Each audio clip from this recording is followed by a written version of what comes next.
Hello everyone, आप सब कैसे हैं। मैं उम्मीद करता हूं कि बहुत अच्छे होंगे और अपनी पढ़ाई को बहुत अच्छे से कर रहे होंगे। मैं आकाश कुमार बड़ा आईसीटी वर्चुअल क्लासरूम में आपका बहुत बहुत स्वागत करता हूं मेरे प्यारे बच्चों।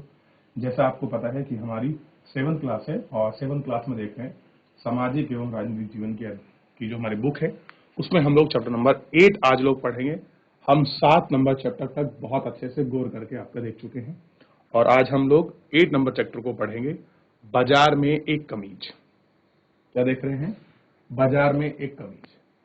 बेसिकली आज हमको ये पता लगेगा कि एक कमीज बनने तक जो हम लोग शर्ट पहन के आते हैं उसमें कितना लंबा सफर उसने आपका तय किया होता है, कितने लोगों का उसमें स्ट्रगल होता है, कितने लोग उसमें आपका लेबर के रूप में काम करते हैं। एक पूरा हम इसमें आपका पैटर्न को उसको पढ़ेंगे और समझने का प्रयास भी करेंगे कि बाजार में एक शर्ट कैसे पहुंचती है, उसके पीछे की थ्योरी या सिद्धांत प्रिंसिपल जो भी काम करता है। चलिए मैं फिलहाल शुरू करता हूं, फिर उसके बाद आप जो भी बच्चा पढ़ना चाहे बीच में हैंड रेस करके सिस्टम के माध्यम से पढ़ सकता है। देखिए सबसे पहले कमीज को देखिए, इसमें बहुत सारी इमेज छपी हुई हैं वाटरमार्क के रूप में। दिखाई दे रहा है? इमेज है वाटरमार्क के रूप में। आप इनको देख लीजिए और इनको पढ़ लीजिए। बाजार में कमीज। यह अध्याय में हम एक कमीज की कहानी बताता है कि यह कहानी कपास के उत्पादन से प्रारंभ होती है और कमीज के बिकने पर खत्म होती है। कहां से शुरू होती है? एक कमीज की जो कहानी है वो क्या बता रही है कि कैसे कपास का उत्पादन होता प्रारंभ शुरू होती है और कमीज के बिकने पर क्या होता है, खत्म होती है। देखिए कॉटन की शर्ट जो आप पहनते हैं, कॉटन को बोलते हैं कपास। कपास जो होती है खेत में लगती है। किसान रूप क्या करते हैं, जो आपके हमारे किसान होते हैं वो उसका अपना कल्टीवेशन करते हैं, उसकी खेती करते हैं कपास की। तो पहले उसका बीज बोया जाता है, फिर उसका पौधा उगता है, फिर कपास आती है, फिर उसको बीना जाता है यानी कि इकट्ठा किया जाता है, और फिर वो फैक्ट्री में जाता है, फिर उसका धागा बनता है, धागे से वो कपड़ा बनता है और कपड़ा बनने के बाद वो आपका दुकानों पर जाता है, फिर वो वहां बिकता है, फिर उसकी कटिंग होती है, फिर सिलाई होती है और कहीं उसके बाद हमको एक कमीज जो है प्राप्त। सोचिए एक शर्ट पहनने में जो हम पैसे पे करते हैं 300, 400, 1000, 2000, 3000, एक शर्ट के पीछे कितनी लंबी मेहनत छुपी होती है, आप इस बात को इसमें देख सकते हैं। आइए हम देखते हैं कि बाजार में श्रृंखला कपास उगाने वाले सुपर बाजार, इनको हम कहते हैं सुपर मार्केट, सुपर बाजार में कमीज खरीदने वाले कैसे जोड़े देते हैं। इस श्रृंखला में हर कड़ी के साथ खरीदना और बेचना जुड़ा हुआ है। क्या आप हम सबको इनके बराबर लाभ होता है? क्या कुछ दूसरों की अपेक्षा अधिक लाभ होता है? हम यह पता लगाने का प्रयत्न करेंगे। और क्या करेंगे? हम लोग ये कोशिश लगाने का आपका पता करेंगे। ये चीजें क्या हैं, किस प्रकार है, ठीक, ये हमको देखना है।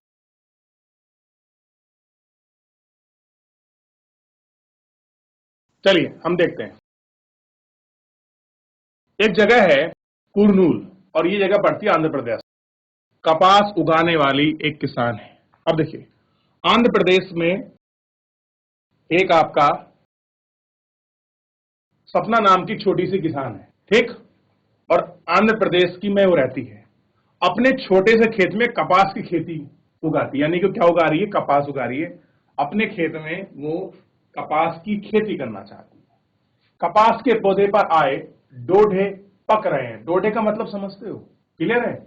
जिस तरह से बादाम का आवरण होता है ना, उसके अंदर आपके बादाम की गिरी होती है, ऐसे ही कॉटन के अंदर जो एक डोडा रूप में आता है उसके अंदर आपकी कॉटन होती है। मैं अभी आपको दिखाऊंगा इमेज अभी क्या होती है, ठीक है ना? ठीक, और उसमें से कुछ आपके चटक भी चुके हैं, इसलिए सपना रुई चुनने में व्यस्त है। डोढे जिसमें रुई भरी है एक साथ चटक रही है, खुल रही है, इसलिए रुई की फसल इकट्ठा करने के लिए कई दिन का समय लगता है और यही कारण है कि उसको डोढों से रुई निकालने में कई दिन का समय लग जाता है। ठीक, अब देखिए समझिए। सबसे पहले आप रुई देखिए, ये है रुई का डोढा, ये दिखाई दे रहा है, ठीक, और ये पूरा कैप कैप के रूप में ये ऐसे बंद था, इस तरीके से। ये कैसा था? बंद था। दिखाई दिया आपको? क्या था ये? बंद था। इसी को बोलते हैं डोडा। और ये क्या है? कुछ इस तरह से आपको पूरे खेत में दिखाई देगा, ठीक। और सपना क्या है? इस तरह से आपका रुई को चुग रही है, चुन रही है। तो आपको डोडा भी दिखाई दिया, जो कॉटन है, जो रुई है, वो आपको दिखाई दी। इकट्ठा कैसे हो रही है ये भी आपको इसमें दिखाई। क्लियर है? अब देखिए, रुई एकत्रित हो जाने के बाद सपना उसे अपने पति के साथ कुनूर के कपास बाजार में ले जाने में एक स्थानीय व्यापारी के पास ले जाती है। अब देखिए क्या किया उसने, अपने खेत से कपास ली। उस खेत से कपास लेने के बाद उसने क्या कर दिया, एक लोकल व्यापारी के पास अपनी फसल को लेकर जा रही है। फसल की बोनी शुरू करने के समय सपना ने व्यापारी से खेती करने के लिए बीज, खाद, कीटनाशक आदि खरीदने के लिए बहुत ऊंची ब्याज दर पर 2,500 रुपए का कर्जा लिया था। तो उसने 2,500 रुपए का क्या लिया था? वो कर्जा लिया था। किससे? स्थानीय व्यापारी से। किस लिए? ताकि वो कपास की खेती कर सके। तो सपना को अब क्या करना होगा? जिस व्यापारी से उसने कर्ज लिया है, या तो उसको फसल बेच दे तो उसके पैसे कट जाएंगे, या फिर क्या हो कि वो किसी और को बेच दे और 2,500 का जो उसने अपना कर्जा लिया है उस व्यापारी का वो कर्जा चुका दे। तो फसल कहां लेके गई है? उसी व्यापारी के पास। उस समय स्थानीय व्यापारी ने सपना को एक शर्त मानने के लिए सहमत कर लिया था। यानी कि जब उसने व्यापारी ने आपका सपना को ऋण दिया तो एक कंडीशन उसके सामने रखी। क्या रखी थी? एक शर्त। लिखा ना, एक शर्त मानने की आपकी सहमति कर लिया था। उसने सपना से वादा किया था कि वह अपनी सारी रुई उसे ही बेचेगी। क्या करेगी? अपनी सारी रुई उसे ही बेचेगी। किसकी? रुई की, कपास की। उसके लिए ने 2,500 रुपए का अपना कर्जा लिया एक किसी व्यापारी से। उस व्यापारी ने कहा कि मैं आपको कर्जा तब दूंगा कि जब आपके खेत में जो भी रुई होगी वो आपको कहां बेचनी होगी? मेरे को ही बेचनी होगी। और ऐसा ही हुआ। सपना ने क्या काम किया? अपनी पूरी कपास, अपनी पूरी रुई कहां बेच दी? उसी व्यापारी को बेच दी। ठीक। चलिए, कपास की खेती में बहुत अधिक निवेश करने की जरूरत पड़ती है। निवेश का मतलब है इन्वेस्टमेंट। जैसे आपके पास खेत होगा तो खेत के लिए आपको बीज चाहिए, सिंचाई चाहिए, ठीक। उसके लिए सस्ती लेबर चाहिए और आपको 3-4 समय का वेट करना पड़ेगा, तब आपके पास आपको फसल पहुंचेगी। यानी कि खेती करने के लिए आपको इन्वेस्टमेंट, आपको निवेश, आपको पैसा लगाना पड़ेगा, तब आपकी फसल तैयार होगी, फिर वो बिकेगी। ठीक। जैसे क्या क्या चीज की आपको जरूरत पड़ती है? तो उर्वरक खाद चाहिए, आपका कीटनाशक चाहिए, जो आपका पेस्टिसाइड्स है वो चाहिए, आपका फर्टिलाइजर चाहिए, सीड्स चाहिए, कुछ मशीनरी चाहिए। ठीक। इन पर किसानों को काफी व्यय करना पड़ता है। व्यय का मतलब उनको खर्च करना पड़ता है। प्राय छोटे किसान को इन खर्चों की पूर्ति करने के लिए पैसा उधार लेना पड़ता है। क्या करेंगे? वो पैसा इनके लिए आपका इनको उधार लेना पड़ेगा। अगर किसी किसान के पास पैसा नहीं है, ठीक, तो क्या करना पड़ता है? उसको पैसे उधार लेने पड़ते हैं। अब देखिए, व्यापारी के परस्पर उसमें उसके 2 आदमी रुई के बोरे आपके तोलते हैं, ठीक। और रुई क्या बिक रही है? 1,500 रुपए प्रति कुंटल के हिसाब से रुई, ठीक। 6,000 की हुई। व्यापारी ने दिए हुए ऋण में ब्याज के 3,000 रुपए काट लिए और सपना को 3,000 रुपए ही दिए। अब देखिए, उसने ब्याज कितने, ऋण कितने का लिया था? कितने लिए थे? 2,500 रुपए। 2,500 का में 500 रुपए ब्याज हो गया, तो इस तरह से कुल मिलाकर कितना हो गया? वो आपका 3,000 रुपए हो गए ऋण के जो दिए थे। ठीक। अब उसकी 1,500 रुपए प्रति कुंटल के हिसाब से क्या बिकी? उसकी कपास बिकी, यानी कि रुई। वो कितने की बिकी? 6,000 रुपए की। ठीक। अब 3,000 तो कट गया उसका, किस चीज में? जो उसने ऋण लिया था। तो अब कितने बचे? मात्र वो आपके 3,000 रुपए। अब सोचिए, ब्याज के 3,000 रुपए कट गए और सपना को फाइनली कितने मिले गए? 3,000 रुपए। अब मुझे बताइए, उसने इतनी मेहनत करी, इतनी खेती करी, सब कुछ करी, और फाइनली उसको कितने पैसे मिले? मात्र 3,000 रुपए।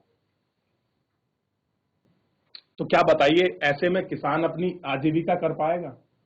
और जितने उसके पर्याप्त अपने खर्चे हैं, क्या वो निकाल पाएगा? और जिस व्यापारी ने आपका 1,500 रुपए कुंटल आपका ये कपास या रुई खरीदी है, क्या उसको 1,500 में ही बेचेगा वो? सोचिए। अब सपना केवल 3,000 रुपए ले रहे। व्यापारी, रुई बहुत सस्ती बिक रही है, बाजार में रुई बहुत आ गई है। व्यापारी ने क्या उसका एग्जाम्पल दिया कि देखो सपना, बाजार में रुई बहुत है और बहुत सस्ती बिक रही है रुई, और बाजार में रुई बाप का भरी पड़ी है, इसलिए बाजार में रुई का कोई रेट नहीं है। ये कौन कह रहा है? ये व्यापारी एक्सक्यूज दे रहा है सपना। सपना, इस रुई को उगाने में मैंने 4 महीने तक जी तोड़ आपकी मेहनत की है। आप देखेंगे इस बार रुई कितनी बढ़िया और साफ है।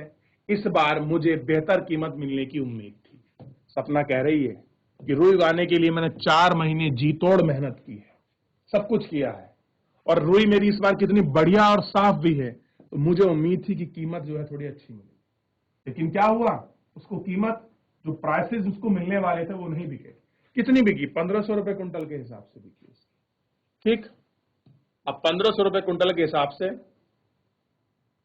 ठीक 4 कुंटल हुई बेचारी की, 6,000 रुपए की बिक गई। 3,000 रुपए ब्याज से करके फाइनली 3 मिले। अब देखिए अब क्या होता है। व्यापारी, अम्मा मैं आपको अच्छी कीमत दे रहा हूं, दूसरे व्यापारी इतनी महंगी नहीं देंगे। आपको मेरा विश्वास नहीं हो रहा तो कुन्नूर के बाजार में जाकर पता कर लो। कह रहे अगर आपको यहां नहीं लग रहा है तो जो वहां का मेन मार्केट है आप वहां जाके पता कर लो किस रेट बिक रही है कपास। यही रेट है, मैं आपको अच्छे रेट लगा रहा हूं। सपना, नाराज ना हो, मैं भला आप पर कैसे संदेह कर सकती हूं। देखिए, फसल भी है और डर भी है।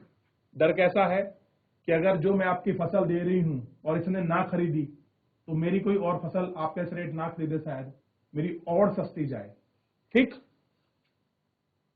मैंने तो केवल उम्मीद ही की थी कि इस बार रुई की फसल में इतनी आमदनी हो जाएगी कि कुछ महीने का गुजारा आपका चल सके। वो क्या सोच रही थी कि इस तरह की आमदनी हो जाए कि कुछ महीने का गुजारा। वो ये सोच रही थी लगभग 6,000 रुपए मुझे बच जाएंगे, 3,000 रुपए जो आपको ब्याज के वो चुक जाएंगे। अब आप सोच के देखिए, सपना ने 4 महीने मेहनत करी, 3 से 4 महीने, और फाइनली इसको प्रॉफिट कितने का हुआ? 3,000 रुपए का।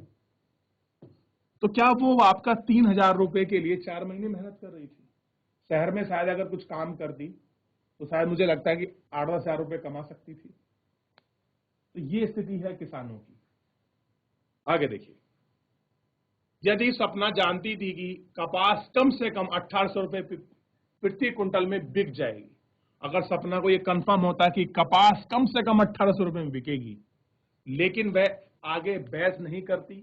व्यापारी गांव का शक्तिशाली आदमी है और किसानों को कर्ज उसी पर आपका निर्भर पड़ता है।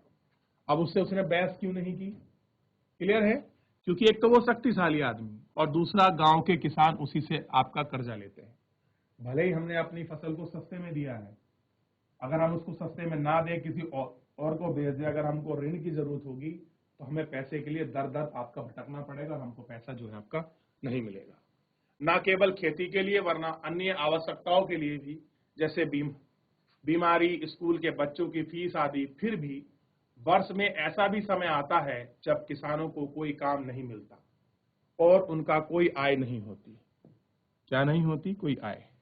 उस समय केवल ऋण लेकर ही जीवित रहा जाता है। और एक समय ऐसा आता है कि जब उनकी फसल नहीं बिकती है, उनको खाने के, जब वो बीमार होते हैं, तो कुछ भी ऐसी चीज है जब उनको पैसे की जरूरत होती है, तो यही व्यापारी हैं जो उनको ऋण देते हैं, यही जमींदार है, यही बड़े साहूकार हैं जो उनको पैसे ऋण पर देते हैं।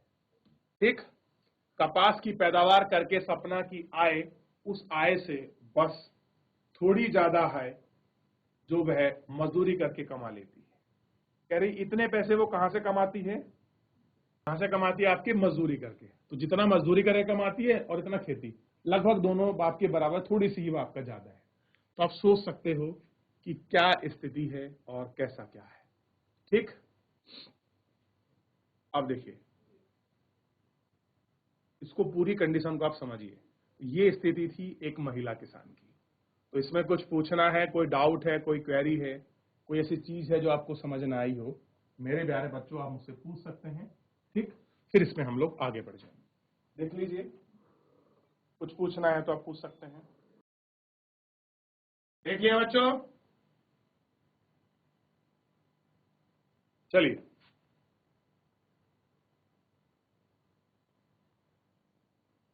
अब देखिए आगे बढ़े। इरोडा का कपड़ा बाजार तमिलनाडु में सप्ताह में 2 बार लगने वाला इरोड का बाजार संसार के विशाल बाजारों में से एक है। इस बाजार में कई प्रकार के कपड़ा बेचा जाता है।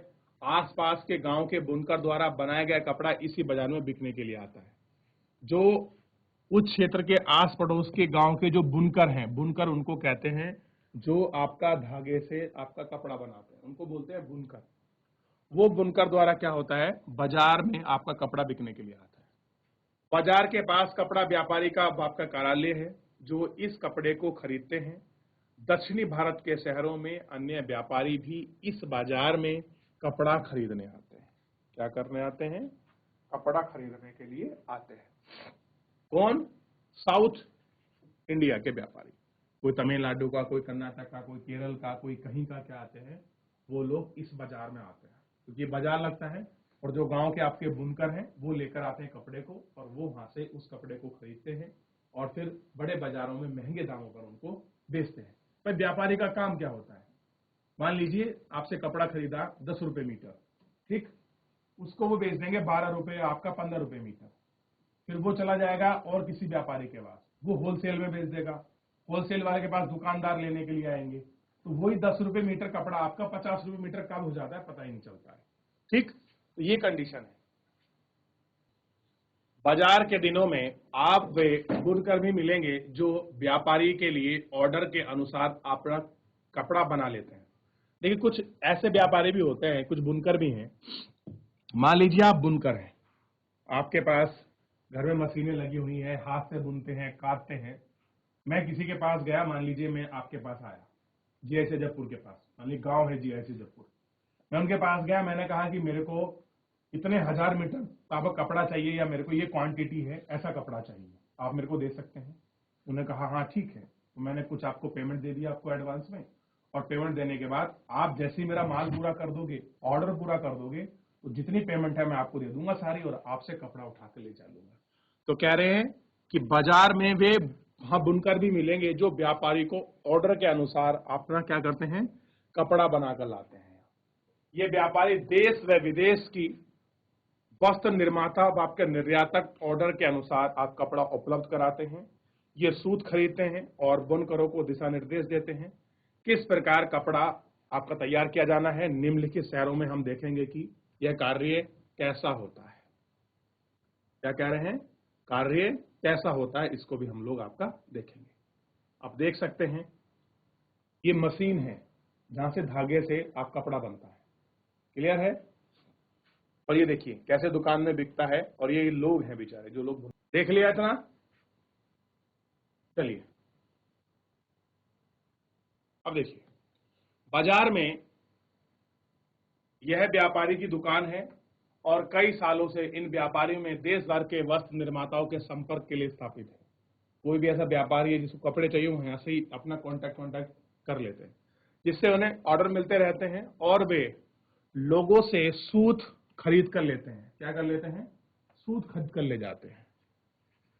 तो कपड़ा बुनने वाले बुनकर आपस में गांव में रहते हैं, वे इन व्यापारी को सूत लेते हैं।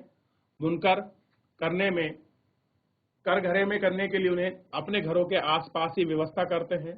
इस तस्वीर में आप ऐसे घर पावर लूम यानी कि बिजली से आपके चलने वाले हस्तकरघा जो है आप उनको देख सकते हैं।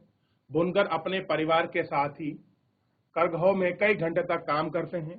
बुनकरों की अधिकतर ऐसी इकाई 2 से लेकर 8 तक होती है जिन्हें सूत काटने से बुनकर तैयार किया जाता है। तरह तरह की सीढ़ियां, तौलियां, ठीक, और औरतों की पोशाक, कपड़े, चादरें इन करघाओं में आपकी बनाई जाती हैं। अब ये देखिए, ये बिजली से चलता है, स्वचालित है। ये एक प्रोसेसर आपने देखा होगा पहले हाथ से चलता था इस तरीके से, अब क्या है, ये बिजली से चलता है आपके मशीन से, और कपड़ा क्या होता है आपका बनता रहता है, कपड़ा आपका तैयार होता रहता है। तो आप देख पाएंगे कि एक कपास का कपड़ा या कमीज आप तक पहुंचती है, उसके लिए कितना मेहनत और संघर्ष लगता है, तब कहीं जाकर एक कपड़ा आप तक पहुंचता है। उसकी क्या लंबी कहानी है, आप इसमें इसको पढ़ सकते हैं, इसको समझ सकते हैं और इसको देख भी सकते हैं कि क्या स्थिति है एक शर्ट की कहानी की। क्लियर है? तो इतना मेरे प्यारे बच्चों हम लोग इस चैप्टर में आपका गौर करके बहुत अच्छे से आपका पढ़ चुके हैं, इसको देख चुके हैं, समझ चुके हैं। तो एक बार सभी बच्चे आप लोग चैप्टर को घर पर जाकर पढ़िए, इसका रिवीजन करिए। कोई भी डाउट और कोई भी क्वेरी आपकी बनती है तो आप मुझसे जरूर पूछिए। फिलहाल आज के लिए इतना ही, मिलते हैं नेक्स्ट लेक्चर में। धन्यवाद।